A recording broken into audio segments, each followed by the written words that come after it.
कि हे योगी, हे मोदी, आपके तो परिवार नहीं है, हमारे परिवार है, हम नहीं चला पा रहे इतने पैसे में घर, हमें माफ़ करो, आप जल्दी से जाके मठ में और तपस्या में जाओ और हम अपना यहाँ आराम से चैन से अपने परिवार का पालन पोषण। मैं अमित शाह जी से कहना चाहती हूँ कि वो दिन के 12 बजे गहने पहन के निकल जाएं, अगर वो लुट ना जाएं तो आप हमारी पार्टी का नाम बदल देना, हमारा नाम बदल देना। देखिए रामराज योगी जी ने बंगाल में भी जाके किया कि जय श्री राम, अब रामराज आ गया, सोनार बंगला हाँ जी। और उसी दिन यूपी में 4 बलात्कार के केस हुए।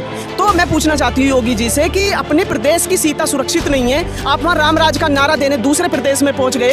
देश का हिंदू और मुसलमान हमेशा से मिलजुल करके रहता रहा है, हमेशा से एकजुट होकर के रहता रहा है, भाई बंदी में रहता रहा है, और कोई ताकत नहीं है जो हिंदुओं और मुसलमानों को अलग कर सके, सब मिलकर काम कर रहे हैं। इस देश को ना हिंदू से खतरा है ना मुसलमान से, खतरा सिर्फ बीजेपी पार्टी से।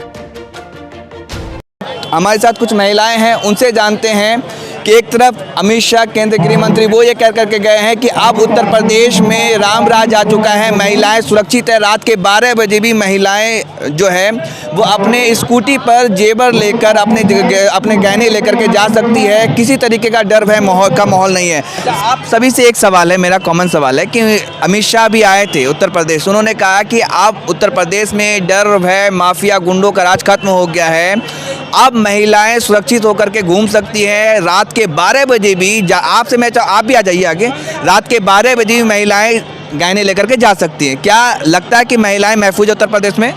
मैं अमित शाह जी से कहना चाहती हूँ कि वो दिन के 12 बजे गहने पहन के निकल जाएं, अगर वो लुट ना जाएं तो आप हमारी पार्टी का नाम बदल देना, हमारा नाम बदल देना। दूरबीन लेकर के कोई नजर नहीं आ रहा। उनके खोजने से उनकी कथनी करनी में अंतर है। आंकड़े सिद्ध करते हैं कि जब से प्रदेश में योगी सरकार आई है, देश में भाजपा की सरकार आई है, तब से देश में महिलाएं सुरक्षित नहीं हैं। महिलाएं अपने आप को असुरक्षित महसूस कर रही हैं। अगर आप डाटाज पर जाएंगे तो आंकड़े 40% बढ़ चुके हैं जो महिलाओं की असुरक्षित होने का दावा करते हैं। तो कहने से कुछ नहीं होगा, मीडिया के जरिए वो कुछ भी बोलते हैं, उसको सिद्ध नहीं कर पाते, तो उनकी कथनी करनी में अंतर है। आपसे मैं जानना चाहता हूँ, अमित शाह कह के गए हैं कि महिलाएं सुरक्षित है, रात के 12 बजे घूमिए, क्या है? मैं बताती हूँ, अगर अमित शाह जी कह के गए हैं रात में 12 बजे की बात करते हैं, दिन में 12 बजे उन्हीं की सरकार चल रही है इस टाइम पे। बिजनौर में अभी एक नेशनल प्लेयर के साथ में उसके साथ बलात्कार भी हुआ और उसके बाद उसका मर्डर हुआ।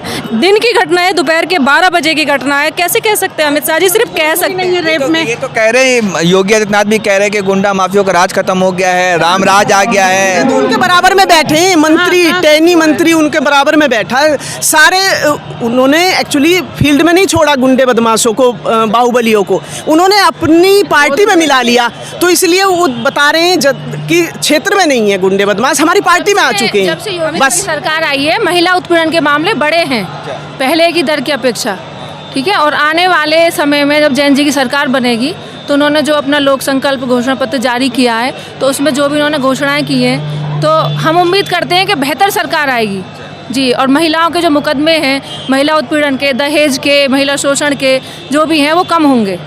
भाजपा कहती है कि हमें मुस्लिम महिलाओं को हक दिलाया, 3 तलाक लाया, ये तो कहती है भारतीय जनता पार्टी कहती है। वो तो हिंदू मुस्लिम के नाम पर तो उन्होंने सरकार बना ली, यानी एक ही डर दिखाते हैं। इस देश को ना हिंदू से खतरा है ना मुसलमान से, खतरा सिर्फ बीजेपी पार्टी से, क्योंकि ये सांप्रदायिकता का जहर घोलती है समाज में।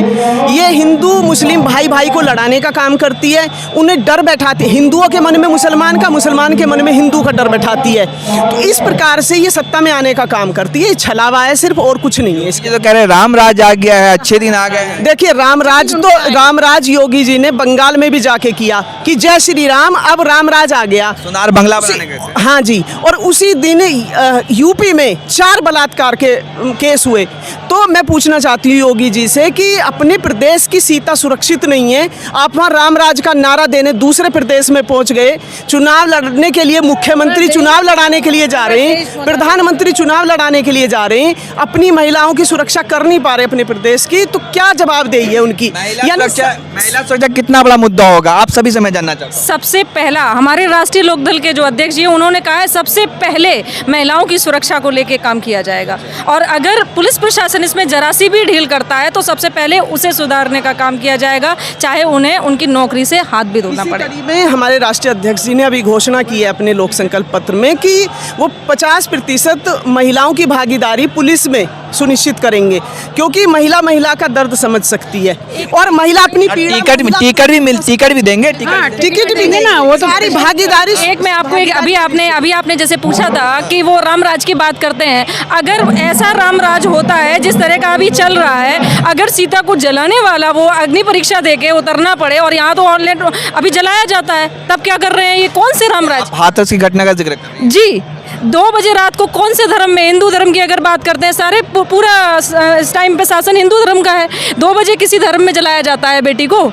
आप बताइए कि जो जिला पंचायत अध्यक्ष के चुनाव हुए, जो ब्लॉक प्रमुखी चुनाव हुए, उसमें चीरहरण हुए महिलाओं के सिर्फ वोट पाने के लिए, सत्ता में आने के लिए। मुद्दा रामराज, ये सब मुद्दा रहेगा या फिर हिंदू मुसलमान होकर के एक देखिए, महिला सुरक्षा के मुद्दे पे योगी सरकार, मोदी सरकार संवेदनहीन है। उन्हें कोई वास्ता नहीं है महिला की सुरक्षा से। महिलाएं ये सब ध्यान में रख करके वोट करेंगे। पूरी तरह महिलाएं जागरूक हैं, शिक्षित हैं, वो पूरी तरीके से समझ चुकी हैं। महिलाएं अब ऐसा नहीं है कि महिलाएं जो जहां पुरुषों ने कहा वहां वोट डाल दी, महिलाएं अब जागरूक हैं, समझदार हैं। वो चलिए, आप एक सवाल, आखिरी सवाल आप लोगों से, महंगाई कितना बड़ा मुद्दा होगा आप लोगों के हिसाब से?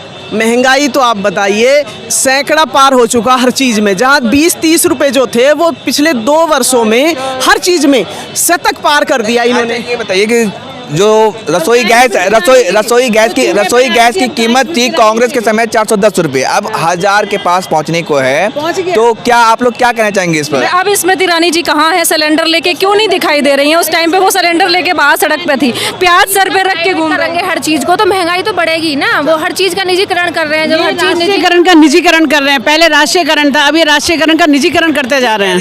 खस्ता हाल है, जैसे आप एयर इंडिया का जिक्र करें तो वो सब मतलब बहुत ही खस्ता हाल हो चुका था, तो ये उनको अच्छे स्थिति में लाने के लिए कर नहीं, ऐसा कुछ नहीं है, छलावा है। और मैं महंगाई के मुद्दे पर मैं बता दूं कि पहले महिलाएं घर का हिसाब लेने में, रखने में, घर का खर्च रखने में गर्व महसूस करती थी, उसमें कुछ बचत भी कर लेती थी परिवार के लिए। लेकिन अब महिलाओं ने हाथ खड़े कर दिए कि बचत हो पाती। नहीं, बजट बिगड़ गया है, पूरा बजट बिगड़ चुका है। अब वो जितना उसकी पति की इनकम है उसमें वो घर नहीं चला पा रही हैं, इसलिए वो सरेंडर कर चुकी हैं कि हे योगी, हे मोदी, आपके तो परिवार नहीं है, हमारे परिवार है, हम नहीं चला पा रहे इतने पैसे में घर, हमें माफ़ करो, आप जल्दी से जाके मठ में और तपस्या में जाओ और हम अपना यहाँ आराम से, चैन से अपने परिवार का पालन पोषण। सही मायने में जो महिलाएं हैं, जो राष्ट्रीय लोकदल के साथ अपनी सुरक्षा को लेके, अपने बच्चों के भविष्य को लेके जो जुड़ी हुई हैं और ज़्यादा से ज़्यादा जुड़ेंगी, वो मोदी जी को वापस मठ में भेजने का काम करेंगी। चलिए, बहुत बहुत शुक्रिया आप लोगों का। तो महंगाई और महिला सुरक्षा ये बहुत बड़ा मुद्दा होगा। अभी आपने सुना जो राष्ट्र दल की महिलाएं थी उन लोगों ने कहा, और मेरे साथ हमारी कुछ महिलाएं हैं, उनसे जानना चाहता हूं। मैम, आपका नाम? मेरा नाम प्रीता हरित है। तो आप क्यों आई हैं आखिर राष्ट्र लोकदल में? मैं राष्ट्रीय लोकदल में अभी आई हूँ पिछले महीने। मैं कांग्रेस पार्टी से लोकसभा का चुनाव लड़ा था आगरा से 2019 में, और मैं पेशे से IRS ऑफिसर हूँ। इनकम टैक्स प्रिंसिपल कमिश्नर से मैंने VRS लिया था, और VRS लेने के बाद मैंने राजनीति में कदम रखा। उससे पहले मैं सामाजिक कार्य कर रही थी, दलितों पिछड़ों की आवाज़ बुलंद करती हूँ, उनके हकों अधिकारों की लड़ाई लड़ती रही हूँ। ये मैं जानना चाहता हूँ आपसे, महंगाई इस बार के चुनाव में कितना बड़ा मुद्दा रहेगा? देखिए, आप भी एक महिलाएं हैं, महिलाओं को घर चलाना होता है, तो बजट क्या बिगड़ा है जिस तरह से रसोई गैस की कीमत बढ़ी हो या फिर सरसों तेल की कीमत बढ़ रही हो, दिन रात आसमान छूता है? गरीब तो कुछ खा ही नहीं सकता, न तो सरसों का तेल खरीद सकता और गैस भी नहीं खरीद सकता। एक सिलेंडर बटा था प्रचार प्रसार के माध्यम से, और वो सिलेंडर को भरवाने की ताकत गरीबों में नहीं है, और वो सिलेंडर कहीं घर की टांड पे या परछत्ती पे पड़ा रहता है, और सब लोग जो गरीब लोग हैं वो लकड़ियाँ बीन कर, चूल्हा जलाकर महिलाएं खाना बनाती हैं। महंगाई ही मात्र एक ऐसा मुद्दा है कि उस पर हर व्यक्ति इस समय उससे जो है कष्ट में है, लोगों की जेब में पैसा नहीं है। तो हिंदू मुसलमान की राजनीति है जो 2017 में हुआ था, क्या 2022 में उसको दोहराया जाएगा? बिल्कुल नहीं। हिंदू आप लोग बताने में कामयाब हो पाएंगे कि किस तरह से महंगाई बढ़ रही है, या फिर जो भाजपा जो हिंदू मुसलमान करती है वो अपने मंसूबे में कामयाब। उनको जो करना है वो करने दीजिए। वो बहुत ज़्यादा एक्सपोज हो चुके हैं। उनकी जो जुमलेबाजी है बहुत ज़्यादा केंद्र में और राज्य में बहुत ज़्यादा वो खुल चुकी है। वो उनकी कलई खुल गई है। देश का हिंदू और मुसलमान हमेशा से मिलजुल करके रहता रहा है, हमेशा से एकजुट होकर के रहता रहा है, भाई बंदी में रहता रहा है और कोई ताकत नहीं है जो हिंदुओं और मुसलमानों को अलग कर सके। सब मिलकर काम कर रहे हैं। आखिरी सवाल, महिलाएं यूपी में कितनी सुरक्षित हैं? अभी तक तो सुरक्षित नहीं है। अभी अमित शाह आए, उन्होंने कहा कि अब महिलाएं रात के 12 बजे गहने लेकर के जा सकती है, बिंदास घूम सकती है, सारे गुंडे माफिया जितने मवाली थे सब। नेता कहते हैं कि 5 बजे के बाद महिलाएं पुलिस स्टेशन ना जाएं। उन्हीं के नेता कहते हैं। तो उन्हीं के नेताओं में, उनके कथनों में, उनके स्टेटमेंट्स में इतना विरोधाभास है। हम किसकी बात माने? अमित शाह की बात माने या उनके नेता की बात? स्वाभाविक है कि गृह मंत्री हैं, बड़े नेता है, तो आप तो अमित शाह की बात मानेंगे ना? क्यों मानेंगे हम उनकी बात? हमारी महिलाओं के साथ हमेशा उत्पीड़न होता रहा है, आए दिन बलात्कार होते हैं। आपसे जानना चाह रहा हूँ कि महिलाएं उत्तर प्रदेश में महफूज है या नहीं? बिल्कुल महफूज नहीं है, बिल्कुल। बाबा अमित शाह ने किया है कि महिलाएं रात के 12 तो आप उनसे बात करिए ना। उनके दावे तो हमेशा खोखले रहे हैं। इससे भाजपा सरकार, उत्तर प्रदेश की सरकार का सिर शर्म से नीचा होना चाहिए। बहुत बहुत शुक्रिया मैम, आपने वक्त दिया। तो ये इस वक्त आपको रविंद्र भवन से सीधा मैं दिखा रहा था कि महिलाएं कितनी सुरक्षित है, महिलाएं कितनी महफूज है, जो अमित शाह ने दावा वादा किया था। तो वो आपने खुद सुना कि जो महिलाएं हैं, जो जयंत चौधरी ने जो बातें कही कि 50% आरक्षण दिया जाएगा, महिलाओं को राजनीतिक रूप से परिपक्व किया जाएगा, हिस्सेदारी दी जाएगी। तो ये तो वक्त बताएगा कि कितना उनको हिस्सेदारी मिलेगी और क्या रालोद जो है वो अपनी बातों को, अपने मैनिफेस्टो को प्रदेश के आवाम को बताने में कामयाब हो पाएगी या नहीं। ऐसे ही तमाम वीडियो को देखने के लिए हमारे चैनल को सब्सक्राइब करें और ये वीडियो पसंद आए तो ज़्यादा से ज़्यादा शेयर करें। धन्यवाद।